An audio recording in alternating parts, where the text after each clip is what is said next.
Yo, what's going on YouTube? Welcome back to another video, or welcome for the first time if you've never seen me before. MultiVersus went public about 2 months ago, and since then I've uploaded 61 videos, so basically a video every day. I've played this game a ton, and this video is kind of meant to be a guide for the newcomers because I know how it felt when I was first starting out playing this game and how kind of daunting it is to open a game like this that has all these different characters, all these different moves, all these different attacks. Now I'm gonna have everything split off and like separated on the timestamp bar with names, so you can just go hover over that bar down there and see what section of the video you need to go to. So if, for example, you already know how attacking and movement works, which are two things I'm covering, then you can skip ahead to the perks section to learn about the perks in the game. But if you're brand new to the game, I would recommend just watching the whole thing. Like I said, I'm going to try to keep this as short as I possibly can. And especially if you're coming from a game like an FPS game where, you know how like if you play Call of Duty, that base knowledge and skill set kind of transfers over to Fortnite, and then that base knowledge and skill set kind of transfers over to Valorant, but that doesn't transfer to a fighting game like MultiVersus. I hadn't really ever played fighting games before this. I played a little bit of Super Smash Bros. A while ago, but I basically went into this game as a complete newbie, and now I am top 100 on a character in the world currently and top 1000 on a few other characters in the world. So I would say I've made pretty good progress. So this video is more meant for the newcomers. If you're super experienced with MultiVersus, this video is not for you, but if you still want to watch it anyway, you might learn a few things. I'm going to go over the basics of the game, how the groundworks of the game work, give you guys some tips and tricks, kind of explain all the details of the game, and I'm going to try to do it as simple and quick as I can. First things first, you can play this game on keyboard and mouse or controller. It doesn't matter. There's not really an advantage to either. It's not like one of them is necessarily better than the other. It really just comes down to personal preference and what's available to you. So don't worry, you're not at a disadvantage because you're using one input. But if I hide my camera right here, this is the main menu. As you can see, the lab is right here. You're going to want to go into this before you do anything else in this game. Don't try to just queue for a game before you figure it out. If you go into the lab, as you can see, it's just me and a bot. There is nothing else in this lab. It's just basically an area where you can just go and beat up a bot and kind of figure out how to play the game. So first things first, I want to explain the attacks because this is, you know, how you fight people. There's two different ways to attack people in this game: light attacks and special attacks. If you're on controller, the light attack bind is X on Xbox and square on PlayStation. I don't know what the default bind is for keyboard and mouse, but you can just look in your settings and find the bind. Light attacks are meant to be the shorter, quicker versions of your attacks that you can use in any scenario where, you know, they're rushing you, they're right up on you, and you just need to get out and attack quickly. Light attacks have almost no time before they come out, and usually they combo into each other really well. So for example, I'm just spamming my light attack button. I'm pressing nothing else at all. I am just spamming my light attack button. If I just keep doing this, eventually I will kill him. It's going to take a while, but I can kill him just by spamming light attack the whole game. And then there's my special attack. The bind for special attack is Y on Xbox and triangle on PlayStation. So here's me just spamming my special attack over and over. I'm pressing nothing else besides my special attack button. As you can see, my special attack and my light attack are completely different. And as you can also see, light attacks usually come out really quickly. I can just keep spamming these, whereas special attacks take a little bit more time. There's a little bit more time in between them. You know, they're a bit more like heavy hitting kind of charge up moves. So two completely different moves with completely different circumstances that you want to be using them in. Now, this is where things start to get a little bit complicated, but it sounds a lot more confusing than it actually is. Depending on which movement you're inputting, your attacks change. So if I'm just standing still, here's my light attack and here's my special attack. Now let's say I'm running, my light attack and my special attack. Now let's say I'm inputting the up arrow. Here's my light attack, here's my special attack. And now if I'm inputting down, here's my light attack, and here's my special. You don't need to worry about what that is. I'll explain it later. Now, one step up in difficulty, when you're in the air, your whole moveset changes again. So here's my in-air neutral light attack and my in-air neutral special. This is my in-air moving forward light attack and my in-air moving forward special attack. And then here's my in-air looking up light attack, in-air looking up special attack, in-air looking down light attack, in-air looking down special attack.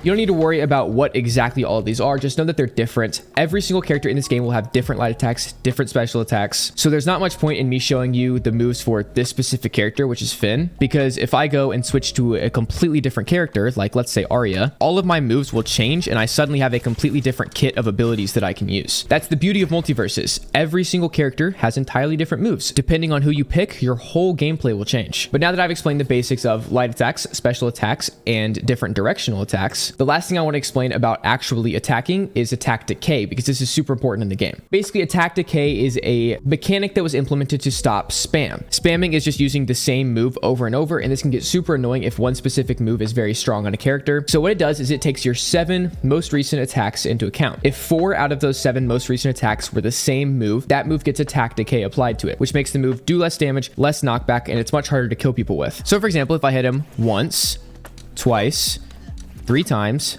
4 times, attack decay kicks in because 4 out of my 7 most recent attacks were the same. And now, as you can see, if I keep spamming this move, it'll keep getting weaker and weaker and doing less knockback and less damage. And if I keep spamming it, it just keeps doing less and less knockback, even though his damage number is going up. So you don't want to be spamming the same move over and over. And actually, I lied. That wasn't the last thing. One more thing. The number underneath your character is the total damage that your character is taken. So as you can see, the more I hit him, the higher up that number will go. The higher that number gets, the more knockback you take from moves. So if you're at 10 and I hit you with a light attack, you're not going to go that far. If you're at 150 and I hit you with a light attack, you're going to go pretty far. So here's a comparison at 0 damage when I'm hitting him with a special versus the same exact move now when he's at 150. As you can see, he goes much further. Versus now when he's at 220, I can pretty much one-shot him with like any move in the game. So that's going to do it for the introduction to attacks in this game. Now you should understand how the fighting back and forth will go, how to use your different attacks, and with practice, all of this will become very natural to the point where you don't even have to think about what moves you're doing. So next up, I want to give you a quick introduction to movement. This will be much quicker. The first thing about movement that you need to understand is dodging. Dodging is accomplished by pressing B on the Xbox controller or circle on the PlayStation controller. As you can see, it just dodges. When you're in the air, your dodge animation will change, as you can see. And when you dodge, you're actually invulnerable. So if you time your dodge correctly, no matter what they hit you with, you will dodge completely through the attack. So not only is this good for moving around the map, especially while you're in the air. As you see, if I'm in the air, I can completely change directions with my dodges, but it's also useful for obviously dodging big heavy attacks that would otherwise kill you. So while we're talking about being in the air, this is the second thing that I wanted to mention. Your in-air movement is limited. When you're on the ground, you can obviously keep jumping forever and you can just keep dodging forever. But when you get in the air, you only get 2 jumps. As you can see, 1, 2, you don't get a third, and you get 2 dodges on top of that. So 1 dodge, 2 dodges, I can't dodge anymore. As soon as you touch the ground or a wall, that is completely refreshed. So if I go jump once, twice, I touch this wall once, twice, I can touch the wall again, once, twice, touch the wall again. As you can see, every time you come in contact with the surface, you'll refresh your jumps and dodges. So this is super important for recovering. So say that this Shaggy hits me all the way off the map. Now I can use my dodges to get back on the map.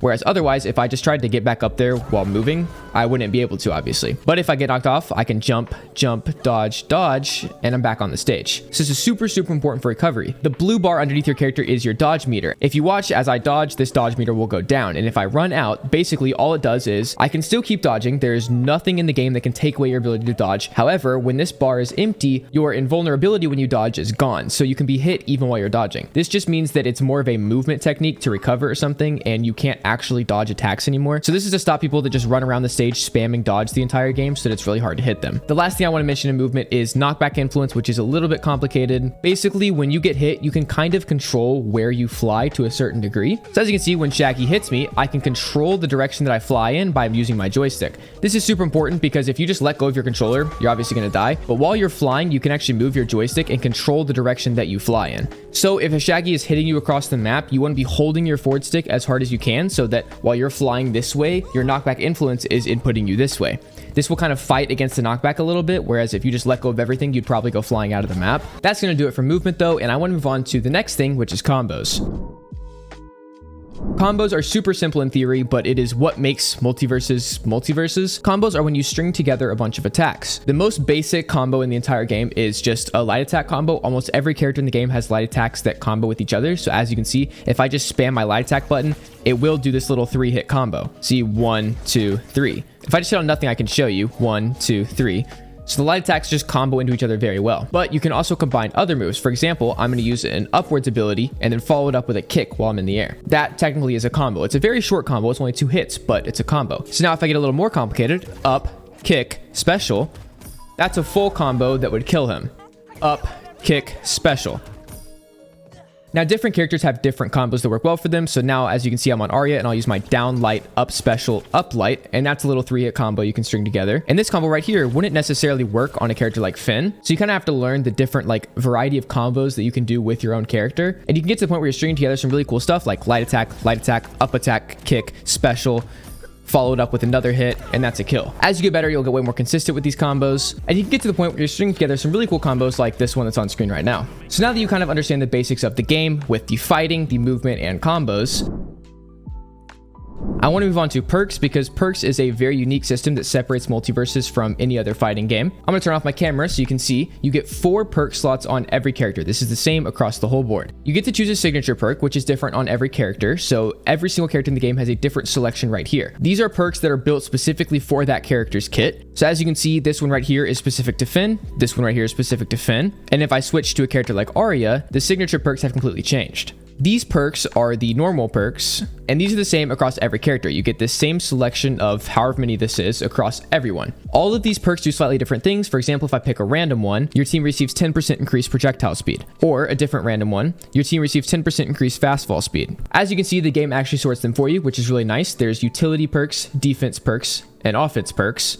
You can read up on these and decide which ones you want to use because for every single character in the game, you kind of want to be running a different set of perks. But some general perks, if you just want to hop straight into a match and not really worry about choosing the most like optimal or understanding the perks fully. Triple jump is super good. Basically just gives you a third jump if you're hitting an air combo. CoffeeZilla is very good. Basically just a 10% reduced cooldown duration on all of your cooldowns. And then Speed Force Assist, which I'm currently using, which just gives you a 4% increased base movement speed, which doesn't sound like a lot, but it is noticeable. And then for a more specific example, if you're playing against a character that has a bunch of projectiles, which is like a gun that they can shoot, this is a really good perk. It gives you a projectile block shield for 2 seconds after being hit with the projectile. So you're activating this like a million times throughout the game if they just spam their projectiles. And then if you are a character that uses projectiles, this slowdown perk is really nice because every time you hit them with a projectile, they will be temporarily slowed. So all these perks have their own specific scenarios and characters and abilities that you want to be comboing them with, but no character is really complete without throwing on a good set of perks.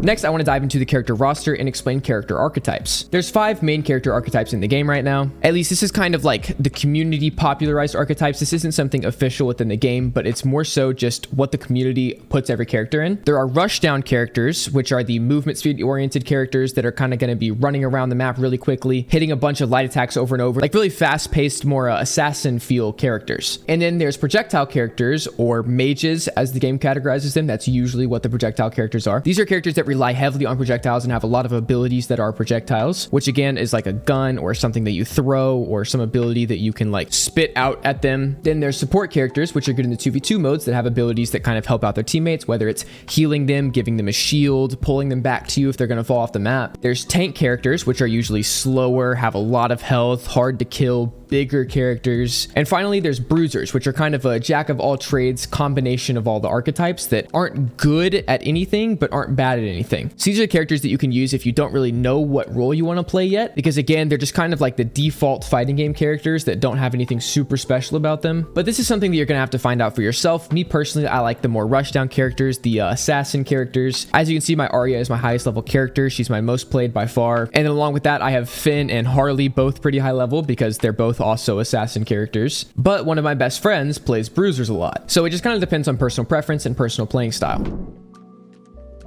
Next, I want to talk about the MMR and ranking system of the game because it's kind of confusing at first glance. Let me turn off my camera again so you can see. There's an overall account rank. This is your 1 versus 1 rank overall across your characters and your 2v2 rank overall across your characters. This is global, so it's based off the entire world, not just your region. But then if you want to dive a little bit deeper, you can look at character specific ranks. So for example, I am the number 262 Rick in the world right now in 1v1s and the number 3,944 Rick in the world in 2v2s. Here's my Arya. I am the 1,456 in the world in 1v1s and 2,188 in the world in 2v2s. But then if I go to a character that I don't play, like Taz, as you can see, I'm like 650,000 in the world with Taz. MMR is the sub rating of how your character's rank is actually determined. This MMR number right here, 1637, is what changes game to game. So if I go win a game, that number could go up to 1643. Or if I lose, it could go down to like 1628. Typically how it works is if you play against somebody that's a lower rank than you and you lose a lot more MMR. But if you play against someone that's a lower rank than you and you win, you don't gain that much because they're a lower rank than you. You're kind of expected to win. Versus if you play against someone that's a much higher rank than you, you'll lose barely any MMR if you lose, and you'll win a lot of MMR if you win. That's not always accurate. The MMR system in this game is pretty shaky, but that's the basis of it. And your MMR is what puts you in this rank. So right now I have the 262nd highest MMR in the world in 1v1s. Your overall career rank in 1v1s and 2v2s is based off of the MMR of your highest character. So right now, if I queued into a match with Taz and I lost 10 10 games in a row, my overall account rank would not be affected at all. Rick is my highest MMR character at 1637. So if I go into a match with Rick and I lose 10 in a row with Rick, this rank would go down a lot. So only your highest MMR character can actually affect your account overall rank. This is based off of the rank of your highest characters. So it's pretty clear to see, like I play a lot of 1v1s, so my 1v1 rank is significantly higher than my 2v2 rank. And if you look at why that is, it's because my 1v1 MMR is 1637 right now, and my highest 2v2 is 1326. So pretty big difference there.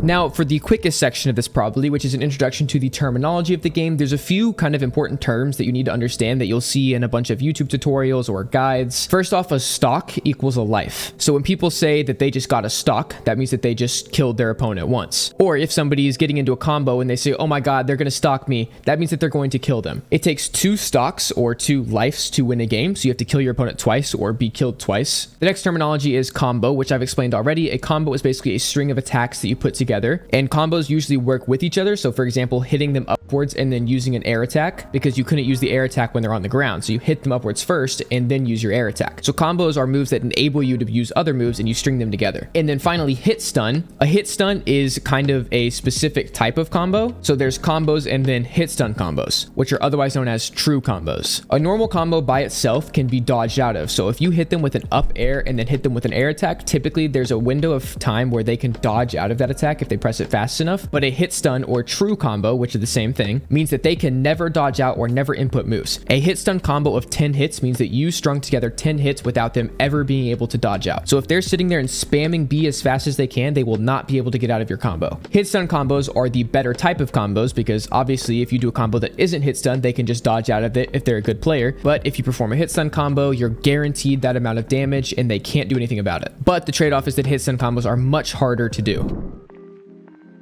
Finally, I wanted to just talk for a second about some general tips and tricks for the game that will help you to improve much quicker. Number 1, learn every character in the game, not just your favorite character. You don't have to play every character, and you don't even have to become good with every character, but you should know what every character does. I could choose any character off this list, and I could immediately name their entire move list, from their light attacks, their special attacks, their neutral moves, what their signature perks are, what the best perks to run for them are, because I have a good understanding of the game and its meta and how it functions. You never want to be loading into a match against an opponent and not knowing what that character does, because then they're going to hit you with some move that you don't even know exists, and you're going to be like, how do I get out of this? How do I counter this? So this comes with time. You just have to play the game a lot to kind of get a feel for all the characters. But something you can do is just take every character into the lab for like 10 minutes and kind of mess around with them and figure out what they do. So you can take Tom and Jerry into the lab and immediately notice that he can throw his Jerry with his slingshot, and then he can shoot a little tennis ball to his Jerry and then hit that tennis ball back to hit the other player. You can load into Harley Quinn for the first time and within 5 minutes figure out that she throws little bombs at you, and then if she sticks them to you, she can blow them up. So that's all you have to really do. Just kind of get a feel for every character's like basic moves, and then you'll remember them over time as you keep playing, but it'll be much, much easier to win if you know what your opponent can do. And this kind of ties into my next point, which is learn how to counter every character in the game. This is going to take even more time, but you have to learn that there's different play styles against each character archetype. You want to be playing differently against assassin and rushdown characters than you play against tank characters. The next kind of general tip is don't play over aggressive. A lot of times I see newer players just run at the other player and mash buttons the whole game. Actually take your time to think about what you're doing and like consciously think, okay, I'm gonna go up to him and I'm gonna do an upwards attack into a neutral air attack. Ready, up air, neutral air. This will help you improve much faster than if you just like mindlessly run at them and press buttons a lot and just spam every button you have. This may look better and make you feel like you're playing better, but in reality, you're not really improving. So actually take the conscious time to learn combos, figure out what you're doing, and like have a thought process while playing besides just, ooh, sword go burr. And finally, remember, have fun. Fighting games are rage-inducing. If you've never played a fighting game before, you are in for a world of pain once you get good at it, because these games are infuriating. I personally don't really rage at games. I never get mad at games. I've never broken anything in my setup. I've never broken a controller before. This game has gotten me the closest that I've ever been to that, and I have played shooters my entire life. Call of Duty has nothing on fighting games. If you've played Injustice or Mortal Kombat before, you know this feeling. So just remember, if you're on a losing streak, stop playing. I promise promise you're just gonna make it worse for yourself and you're gonna end up putting a hole in your TV. Even if you don't think you have it in you, you might, bro. You never know. That's gonna do it for my general beginner's introduction to this video. I hope you learned something from this. If you have any questions, ask them in the comment section. I know that I would be very happy to answer them. And over time, you know, this video gets really old and I stop coming back to comment on it, other people will probably be commenting on it. So remember, this community is actually pretty decent most of the time and like being helpful to new players. So feel free to ask any questions you have below and I'll personally answer if I see it. If this was helpful to you, please subscribe. I post new like character builds, update videos like news, leaks, gameplay videos, competitive playing like road to #1 on characters, stuff like that. Basically any and all MultiVersus content on this channel. So if you're interested in that, you want to kind of dive further into the community and the game, feel free to subscribe and follow my socials, especially my Twitter. I don't know. I don't even post like MultiVersus stuff on my Twitter, but it's cool. Yeah, I'll see you guys in tomorrow's upload and thank you guys so much for watching. Peace out.